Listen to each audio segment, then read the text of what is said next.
नमस्कार, welcome to Vaishali's kitchen. आज आपण करतो आहे नारळाची बर्फी.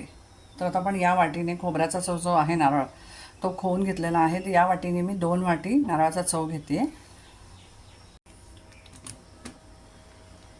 तर गाईज आपण साहित्य बघून घेऊया. इथे तुम्हाला बघू शकता. इथे आपण घेतलेलं आहे तूप घेतलेलं आहे, 2 वाटी नारळाचा चव घेतलेला आहे आपण. त्याच्यानंतर इथे घेतलेलं आहे साखर.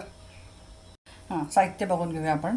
इथे तूप घेतलेलं आहे, 2 वाटी नारळाचा चव याच वाटीने मोजून घेतला. त्या वाटीने 1 वाटी साखर घेतलेली, वेलची पावडर आहे, दूध पावडर आहे थोडीशी, आणि इथे थोडेसे ड्रायफ्रुट्स घेतलेले. ड्रायफ्रुट्समध्ये बदाम आहेत आणि पिस्ता आहेत, त्याचे काप आहेत. कढई आता गॅसवर ठेवूया आणि कढई तापायला ठेवूया आणि आता आपण करून घेऊया रेसिपी. तर पाहू शकता, आता आपण गॅसवर कढई ठेवलेली आहे. कढई गरम झालेली आहे. त्याच्यामध्ये आपण थोडंसं तूप घालून घ्यायचं आता.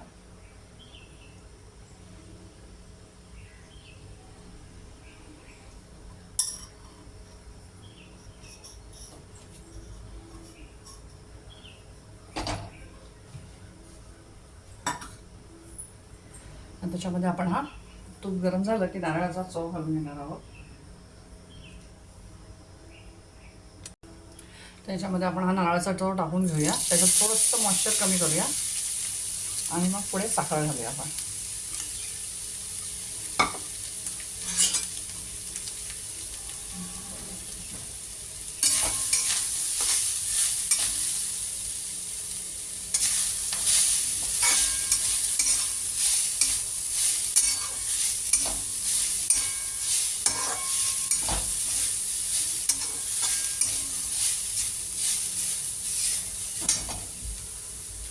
त्याच्यामध्ये ही साखर घालून घेणार आहे मी.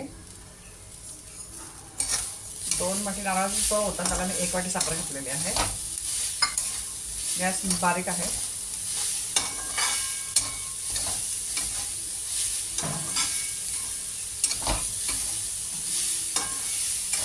साखर आता पूर्ण विरघळून द्यायची आपण. नंतर आपण थोड्या वेळाने दूध पावडर घालायची. लो गॅसवर याला होऊ द्यायचे. हे मिश्रण एकजीव होईपर्यंत वेळ लागतो. आता आपण याच्यामध्ये थोडीशी दूध पावडर घालणार आहोत, मिल्क पावडर.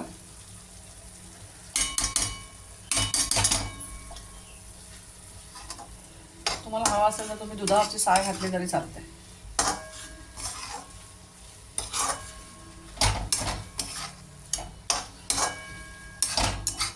किंवा दूध घातलं तरी पेला भरून, छोटासा पेला तरी चालतंय.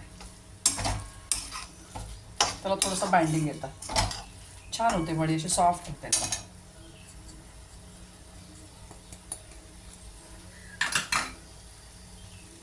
थोडेसे मी ड्रायफ्रुट्स आत्ता टाकते आणि थोडेसे मी नंतर डेकोरेशनला ठेवणार आहे, गार्निश करायला. आपण बघू शकता आता हे मिश्रण होत आलेलं आहे. आपल्याला आतापर्यंत 5 ते 6 मिनटं लागलेली आहेत. सगळे ऑल ओव्हर करून आपल्याला 9 मिनटं 10 ते 15 मिनटाची वडी बनवायला लागतात. पूर्ण एकजीव झालं पाहिजे मिश्रण. अजून ते झालेलं नाही, याचा गोळा होत नाही आहे. याचा गोळा पूर्ण झाला की समजायचं हे एकजीव झाला, मग आपण वडी थापून घ्यायची. अजून याला साधारण 5 ते 7 मिनटं लागतील. बघू शकता आपलं मिश्रण आता हे कढई सोडायला लागलेलं आहे. म्हणजे एकजीव एक गोळा व्हायला लागलेला आहे त्याचा. आता हळूहळू अजून 2-3 मिनटं मी शिजवून घेते. मग 2-3 मिनटांनी आपण त्याला थापून घेऊ वडी.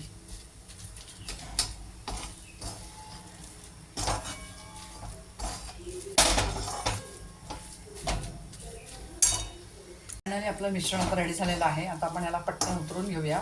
त्याच्या आधी आम्ही ताटाला तूप लावून घेते, म्हणजे आपण त्याच्यामध्ये हे ओतून घेऊया आणि थापून घेऊया. तर पाहू शकता आपण ह्या ताटाला तूप लावून घेतोय आणि मी आता हे मिश्रण याच्यामध्ये ओतून घेणार आहे.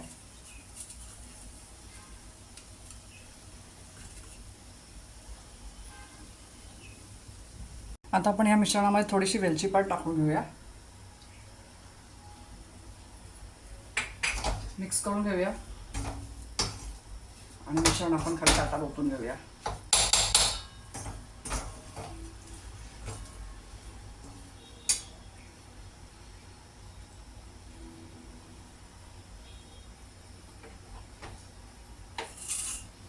याच्यात आपण ओतून घेऊया. गरम गरमच हे मिश्रण असं थापून घेते. म्हणजे मी काय केलं आहे, थोडंसं वाटीला तूप लावलेलं आहे आणि तूप लावलं की हे गरम गरमच थापावं लागतं, म्हणजे हात पोळतो.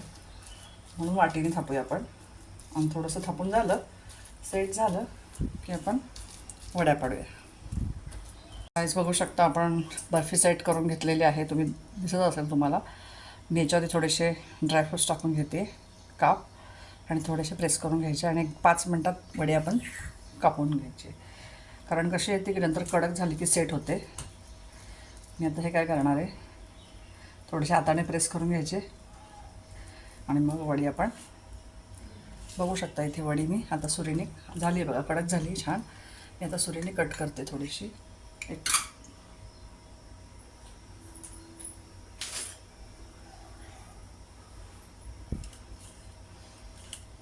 आता आपण कट करायला घेऊया वडी. कारण थोडीशी कोमट झाली कीच कट करावी लागते, नाही तर नंतर मग त्या कडक झाल्या की सेट नाही होत, व्यवस्थित आकार ठरत नाही. मग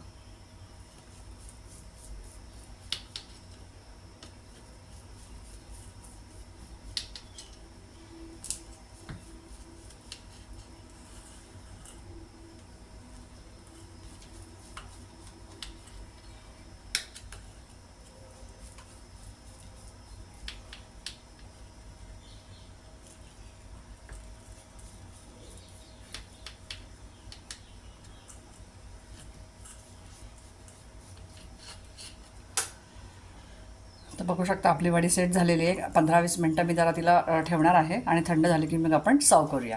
चला. तर गाईस बघू शकता आपली वडी सेट झालेली आहे. तुम्हाला मी काढून दाखवते.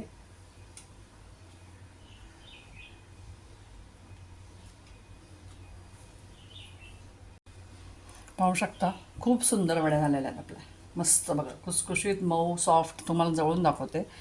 बघू शकता तुम्ही, खूप सुंदर वडी झालेली आहे. टेक्स्चर तर खूप सुंदर आलेलं आहे. करून बघा नक्की एकदा ही रेसिपी. तर बघू शकता नारळी पौर्णिमा स्पेशल आपली नारळाची बर्फी छान रेडी झालेली आहे. मस्त झालेली आहे. करून बघा एकदा रेसिपी. कशी वाटली मला कमेंट करून सांगा. लाईक करा, शेअर करा आणि तुम्ही कशी बनवता ते पण मला कमेंटमध्ये सांगा. भेटू आपण नवीन अशाच रेसिपी बरोबर. Bye bye.